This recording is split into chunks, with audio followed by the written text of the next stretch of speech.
Hi everyone, this is David Zakos with Zakos Realty and Design. Today I wanted to give you an overview of a top neighborhood in Englewood.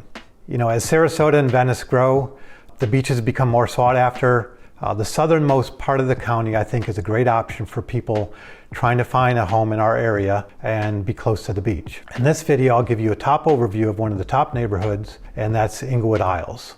I've been in this area ever since I was a teenager. I used to travel down with my family to visit my grandmother in Port Charlotte.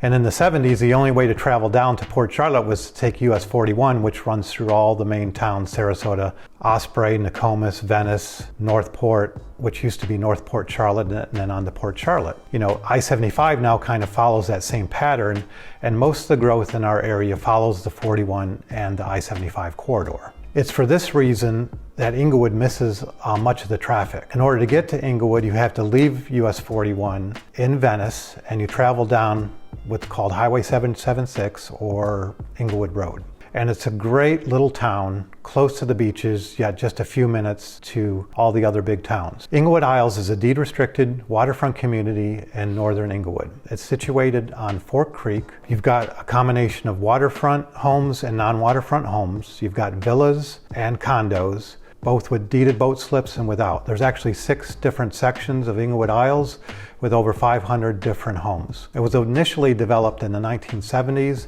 and a lot of other homes were built in the 80s and 90s. The homes tended during this time to be a little bit larger than the homes built in the 60s. So people had bigger rooms, bigger spaces. Most of the homes are 1,800 to 2,500. You're gonna have 2-bedroom and 3-bedroom homes, and a lot of them have built-in swimming pools, because swimming pools were very affordable back in that time frame. So people added swimming pools. People came to Florida. Construction costs were low, so it's a great option for you to find a home with a pool.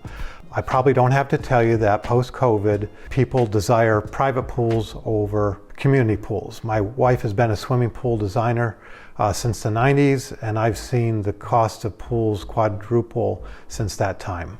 You may have to pick a home that's been a little bit dated, because most of these homes built in the 80s and 90s, some people have lived in them for the last 30, 40 years. So they may need some updates. Possible to find one that's been updated. But if you find a home that's older, I think you can do the updates yourself, or I can give you some recommendations, and you really add value to the home you buy, because you can't touch a home this close to the beach in a lot of other neighborhoods, less than 500, 600,000. The homes in this neighborhood start in the mid-3s, and there are waterfront homes right now in the 7s. A big pro of this community is that it's deed restricted. You know, a lot of the older neighborhoods down in Englewood had no deed restrictions. So you kind of see haphazardly different homes in different conditions. But since this has an HOA, even though it's very affordable at $100 a year, it provides homes to be conforming. So the homes have to have tile roofs, they have to have irrigation systems, a lot of them have mature landscaping, and it keeps all the homes in the neighborhood conforming. It's just a really nice neighborhood. If you don't own a boat slip, there's a marina within the community, so you can purchase or lease a boat slip. And Englewood ISLES is located only 5 minutes away from MANASOTA Beach, so you can be there in a 5-minute drive or a bicycle ride away.